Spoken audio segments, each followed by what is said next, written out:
আসসালামু আলাইকুম রহমতুল্লাহি বারকাতুহু। খুবই দুঃখের সংবাদ। আমি আসলে ভিডিওটা এখন রেকর্ড করছি। এখন সময় হতেছে আপনার রাত 2:30। ভিডিওটা পারলে শেয়ার করবেন, আর আপনার শেয়ারের মাধ্যমে সবার কাছে হয়তো বা চলে যাবে। আর সবাই দোয়া করবেন ইরানের জন্য। ইরানে আজকে রাতেই 6,000+ স্থানে আঘাত করবে, অর্থাৎ অভিযান চালাবে ডোনাল্ড ট্রাম্প। আমরা শুনছিলাম, আপনারা অনেকে জানেন যে আগামী সপ্তাহে ইরানে বড় ধরনের অভিযান চালানোর ঘোষণা দিয়েছিল ডোনাল্ড ট্রাম্প। আবার মাঝে মাঝে ডোনাল্ড ট্রাম্প বলতেছিল যে অতি দ্রুতই যুদ্ধ শেষ হয়ে যাবে। আসলে ডোনাল্ড ট্রাম্পের কথায় কোনো বিশ্বাস নাই, তা আপনারা জানেন। আর যারা আমার নিউজ শুনেন তারাও বুঝতে পারেন।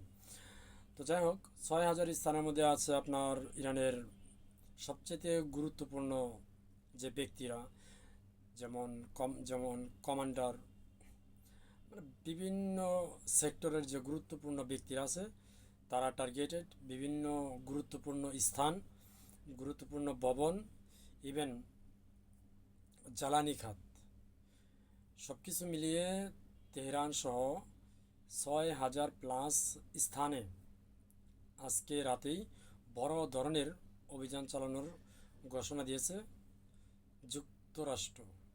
বুঝতেই তো পারতেছেন কি হতে চলছে। তো যারা আমার এই ভিডিওটা যার কাছে গেছে, যা দেখছেন, অবশ্যই ইরানের জন্য দোয়া করবেন।